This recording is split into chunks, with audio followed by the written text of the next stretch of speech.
भगवान श्री कृष्ण की मधुर बाल लीलाएं, ब्रह्मा जी का मोह और उनका विनाश।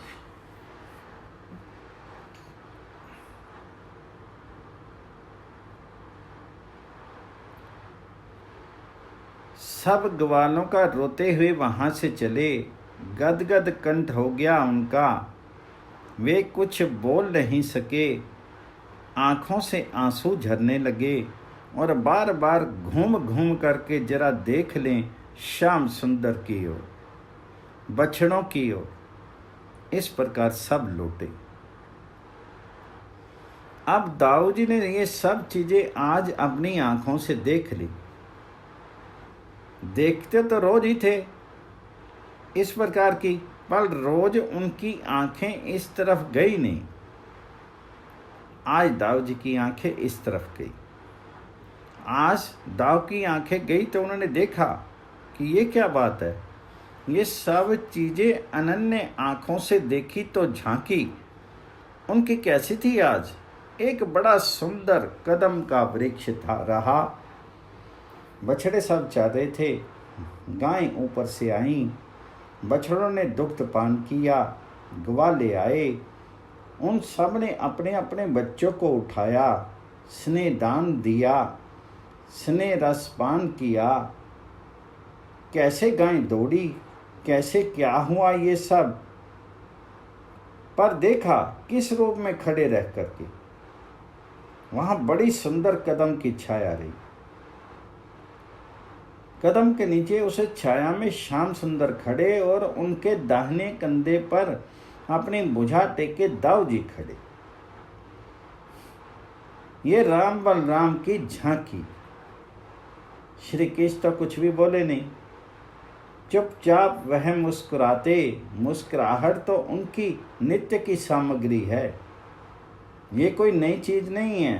श्री कृष्ण के मुख का जो स्मित हास्य है, ये तो क्रोध में भी रहता है। जिन भक्तों ने श्री कृष्ण को देखा है क्रोध में, उन्होंने कहा है कि ये भगवान जो हैं, ये विशुद्ध धर्म आश्रयी हैं।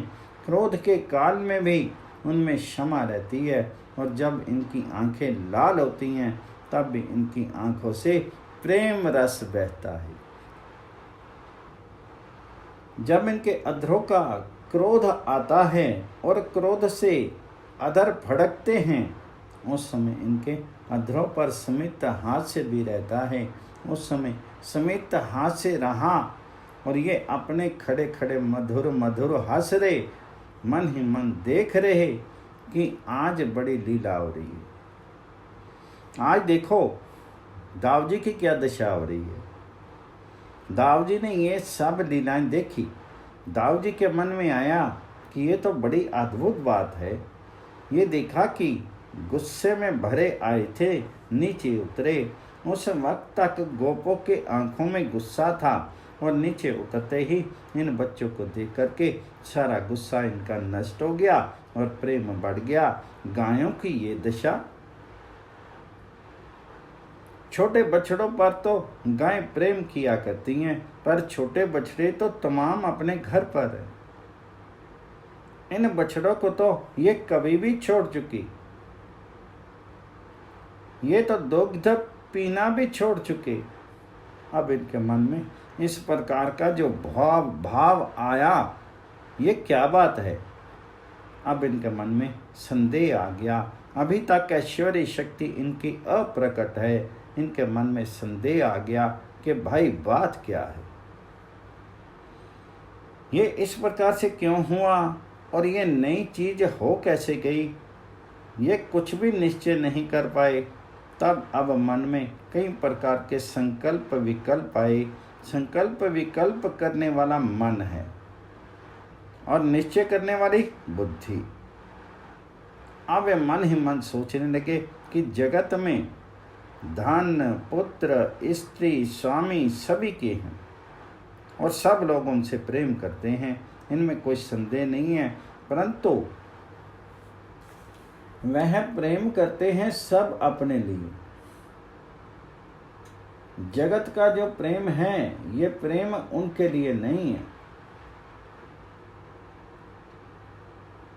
उपनिषद में आया है कि बेटे से जो बाप प्यार करता है, पत्नी से जो पति प्यार करता है, भाई से जो भाई प्यार करता है, घर से जो घर का मालिक प्यार करता है, ये उनके लिए नहीं करता है, उनसे अपने को सुख मिलेगा इसलिए करता है, अपने लिए करता है। इसका अर्थ हुआ कि सबसे अधिक प्रिय आत्मा है, वह वस्तु नहीं है।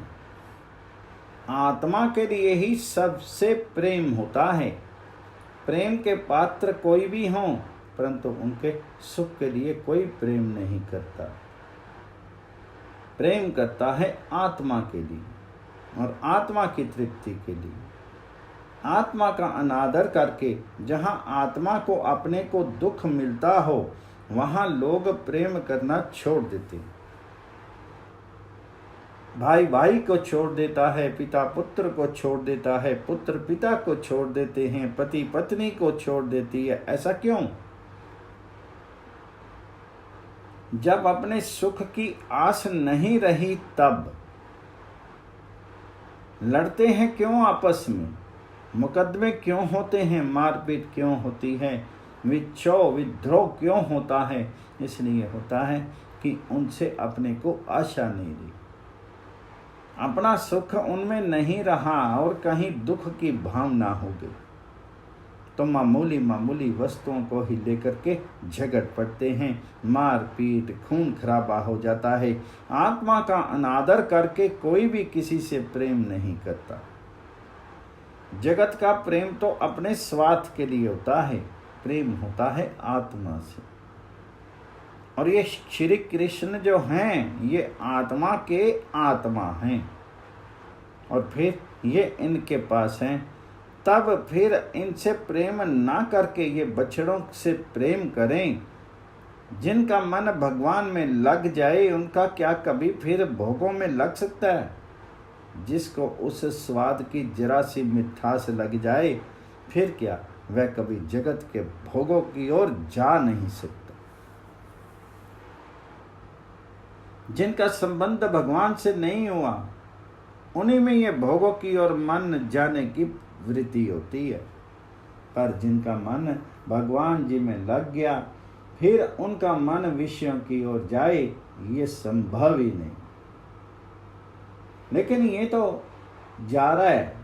फिर उन्होंने देखा कि इनका क्यों जा रहा है बछड़ों की ओर और इन बच्चों की ओर। जब मैं देखता हूँ तो मेरे मन में भी ऐसे ही भाव उठता है कि ये तो श्री कृष्ण के समान ही प्रिय है।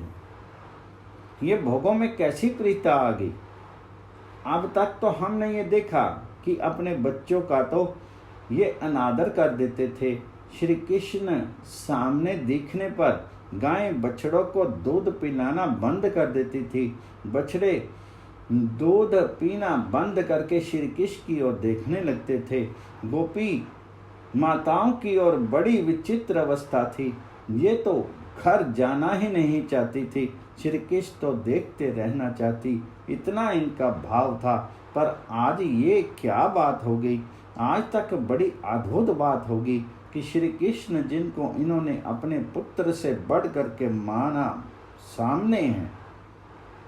ये सामने होते हुए भी आज ये क्यों इस प्रकार से चाहने लगी? क्या हो गया? उनके मन में बड़े बड़े संदेह उठने लगे। फिर सोचा कि ये क्या कोई देव माया है? ये कोई देवताओं की माया हो या किसी मुनि की माया हो अथवा आसुरी माया हो। फिर सोचा कि ये भी नहीं। भला देव माया यहाँ भगवान की लीला में आकर के विघ्न डालती, ये कभी हो नहीं सकता। फिर यहाँ माया कैसे आती? माया संबंधहीन जो श्री कृष्ण हैं, ये जिनके सर्वस्व हैं, श्री कृष्ण के सिवाय किसी से कोई प्रयोजन नहीं, उनके पास यह माया आ जाए, ऐसा संभव नहीं। अतः माया यहाँ पर आई नहीं। माया तो वहाँ आती है जहाँ श्याम सुंदर नहीं होते। जहाँ वास्तव में भगवान जी का निवास है वहाँ माया नहीं रहती। कृष्ण सूर्य सम माया है अंधकार, जहाँ कृष्ण ताहा नाही मायार अधिकार।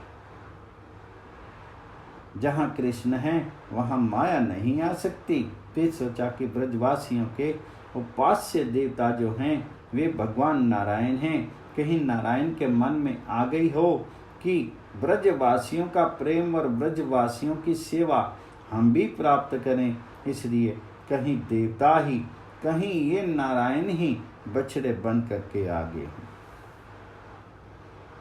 और ये बच्चे बन गए हों। दूसरी बार ये मन में आया कि नारायण के ये उपासक हैं, तो उपासकों की वंचना कैसे कर दे नारायण, ये नहीं हो सकता। फिर सोचा कि कहीं वैकुंठ के पार्षद लोग जो हैं,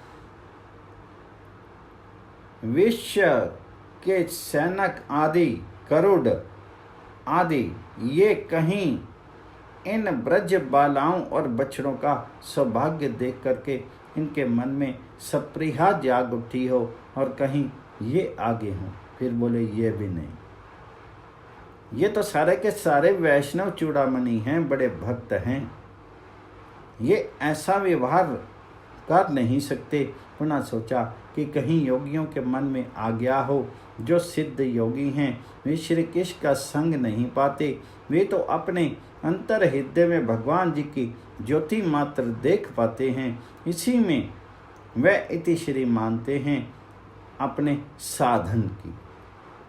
उनके मन में आ गया हो कि श्री कृष्ण का सुख जिन बछड़ों को और बच्चों को प्राप्त है, हम वह बन जाएं।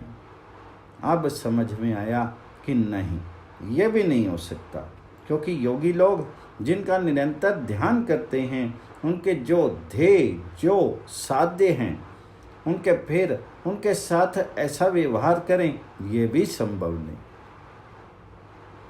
फिर सोचा कि कोई असुर की माया हो, देव माया नहीं, मुनि माया नहीं, असुर माया हो। फिर मन में आया कि असुर माया होती तो असुर माया बन करके पूतना आई थी ना, क्या गति हुई उसकी। फिर असुर की माया सबको ऐसा बना दे कि सब के सब मोहित करने वाले, खींचने वाले बन जाएं। ये असुरों की माया ऐसा काम नहीं कर सकती। फिर है तो जरूर माया ही, यद्यपि और बात तो ठीक है, पर माया सबको मुग्ध कर सकती है क्या।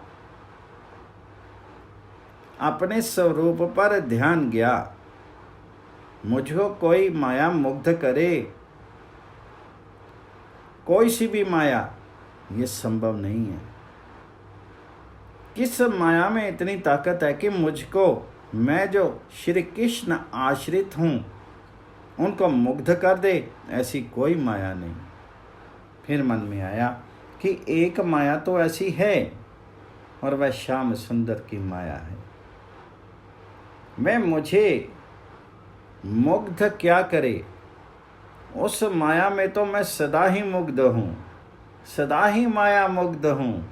और ये कृष्ण महामायिक हैं, इनकी माया से पार लगना बड़ा मुश्किल है, इसलिए संभव है कि इन्हीं की माया ने मुझको मोह लिया है। बस यह सर्वनियंता भगवान जी की माया है, और इसी माया को लेकर के यह नए नए खेल खेल दे।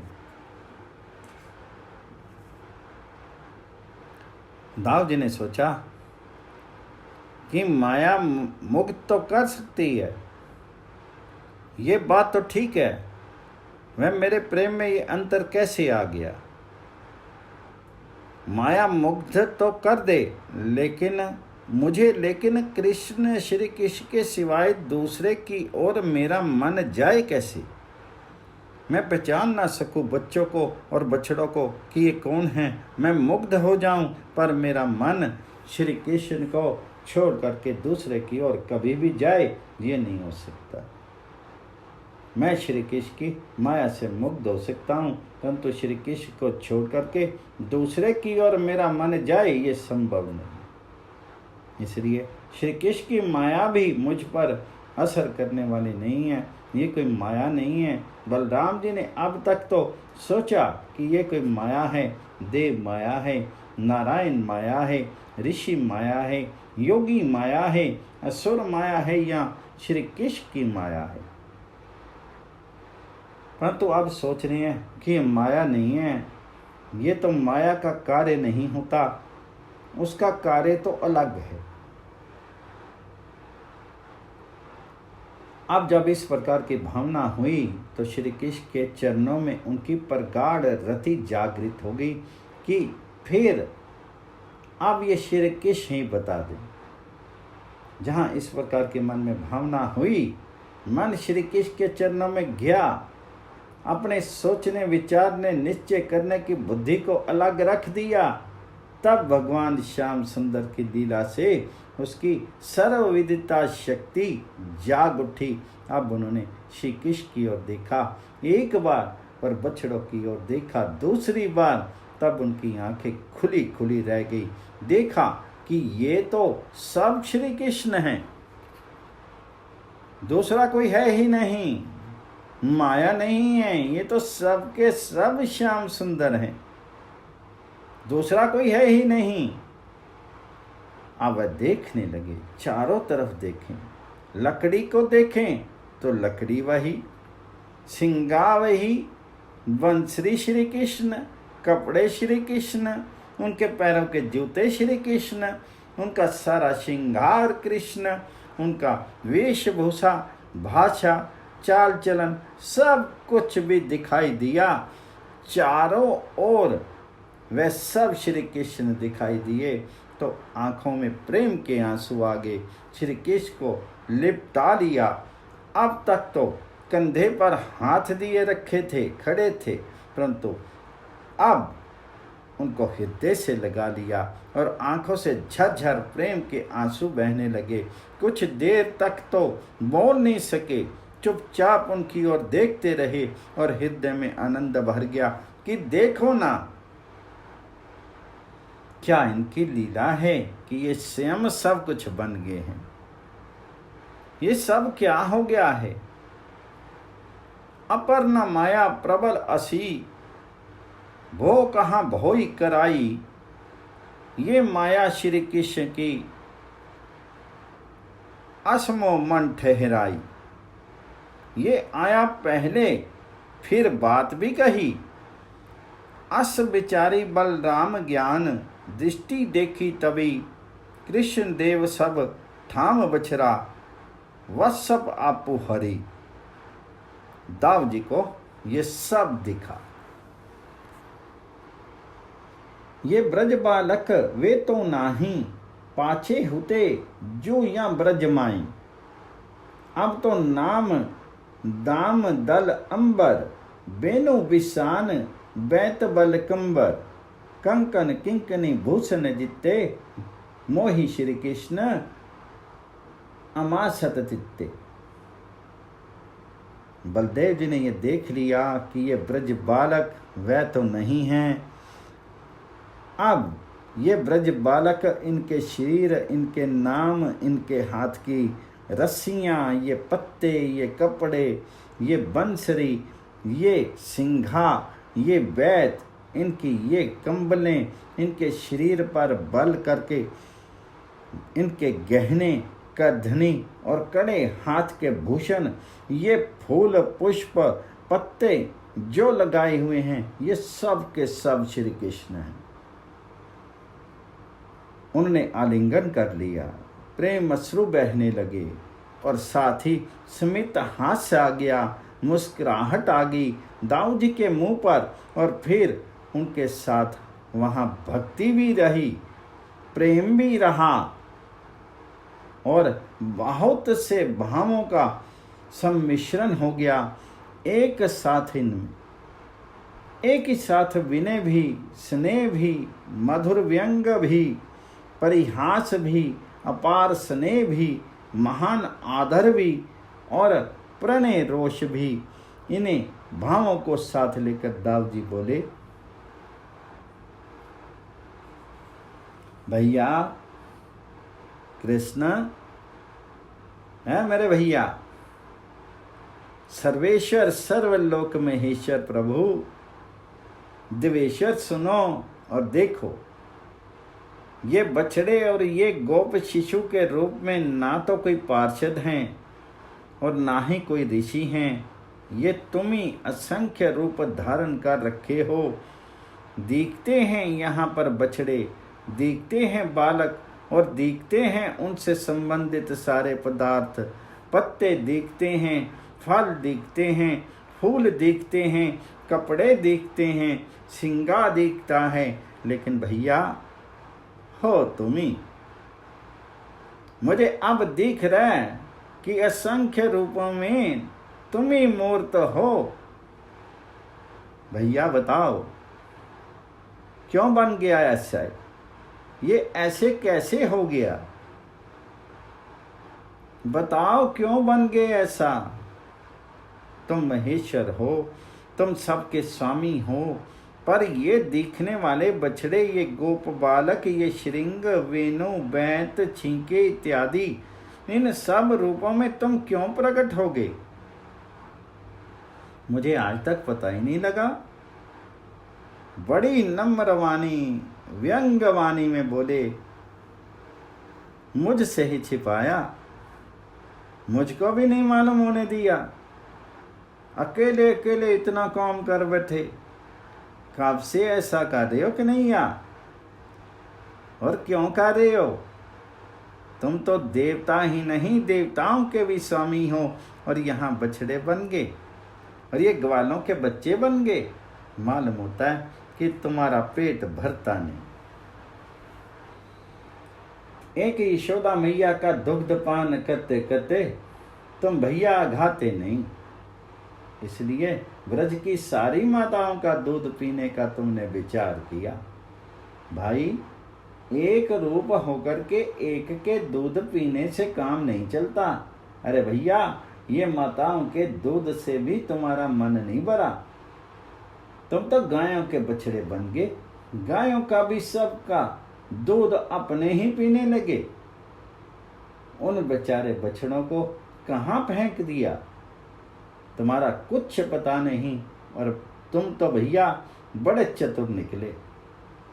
ये सब तुमने क्या कर लिया, कैसे कर लिया। तो इस प्रकार से और भी बहुत सी बातें कहीं, इनके अंदर भरी हुई व्यंग भी, हंसी भी, विनोद भी। जब बलदेव जी ने ये सब बातें कही तब श्री कृष्ण हंस पड़े। उनकी हंसी देख करके वहाँ सारे के सारे वृंदावन में हंसी फैल गई। ये जगत का जितना सुख, जगत का विकास है, सुख का विकास, प्रकाश, ये सारा का सारा, सात्विकता का प्रकाश भी, ये सारी उनकी हंसी का ही रूपांतर है। जरा से हंसे कि विकास हो गया, और जरा सा मुंह गंभीर किया तो विनाश हो गया। ये सारा का सारा उनसे होता है। बलदेव जी बोले, तुम अचिंत्य लीला महाधदी हो, तुम्हारी लीला का कोई पार ले ले ऐसा संभव नहीं है। मैंने देख लिया, मेरे मन में था कि मुझसे तो कोई बात छिपी नहीं रहेगी, पर मैं भी समुद्र में गोता खाता रह गया और मुझे पता ही नहीं लगा कि तुम कौन हो और तुम कैसे ये सब कर रहे हो।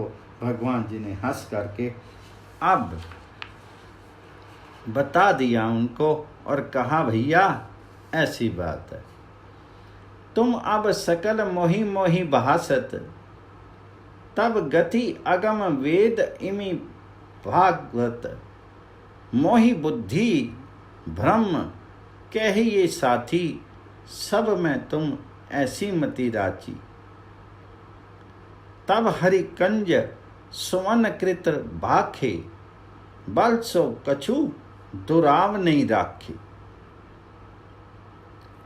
जब हंसी हलधर हरि तन चाहियो, हरि तब सब हलधर सो कहियो। दाऊद जी से भगवान जी ने सारी बातें विस्तार पूर्वक कह दी, लेकिन अब ब्रह्मा जी महाराज जो हैं उन्होंने क्या किया था कि एक तो इनके लिए पहले आया है कि ये कमल से पैदा हुए। ये भगवान जी की लीला देखने की जो उनकी इच्छा हुई ये तो ठीक, पर अपनी माया से हम भगवान जी के बछड़ों को और बालकों को मोह लेंगे, ये अभिमान आया, ये इनकी जड़ता है। सुखदेव जी ने यहाँ पर जलज कहा, इसलिए कहा कि ये कमल जो है ये जड़ है। वह जड़ से पैदा हुए तो जड़ बुद्धि ही होगी ना इनकी। जड़ बुद्धि ना होती तो यहाँ लीला देखने की बात तो ठीक, पर हम मोह लेंगे ये बुद्धि जो इनकी आई, ये जड़ता रही। इस जड़ता का भी हरण करना है और जाना चाहते भी नहीं थे कृष्ण। ये भी उनके मन का अभिमान कि हम भाग जाएंगे तो ये नहीं पकड़ सकेंगे, ये भी अभिमान नहीं था उनका। मोह लेंगे ये अभिमान, मोह लिया हमने ये अभिमान, और अब ये पकड़ ना लें हमको, हम भाग जाएं ये भी अभिमान। ये भागे और भाग करके बोले जरा सत्य लोक हुआ में थोड़ी देर। ये भाग करके गए और इधर ये सब हो गया। ब्रह्मा जी के कालमान से उनको एक त्रुटि भर लगी। त्रुटि का माप बताते हैं कि जितनी देर में कोई तेज सुई से कमल की पंखड़ी को छेद दे, इतनी देर का नाम त्रुटि है। इस त्रुटि में पृथ्वी लोक पर 1 वर्ष बीता। इन लोगों ने इसका हिसाब लगा करके बताया कि एक दिन के 18,22,50,000 अंश का तो एक अंश है, उसको कहते हैं त्रुटि।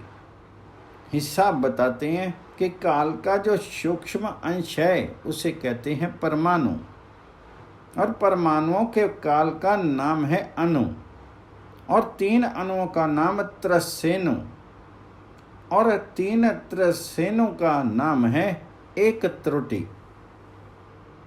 अपनी 1000 चतुर्युगी बीत जाए तो ब्रह्मा का होता है एक दिन, और इतनी ही बड़ी ब्रह्मा की होती है एक रात्रि।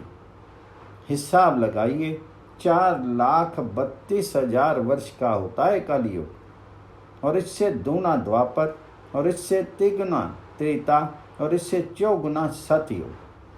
एक चतुर्युगी होती है 43,20,000 वर्ष की, और ऐसे 1000 चतुर्युगी जब बीतती हैं तो ब्रह्मा का होता है एक दिन, और इतनी ही ब्रह्मा की होती है एक रात्रि। ब्रह्मा की हुई तो एक त्रुटि, और इधर बीत गया 1 वर्ष।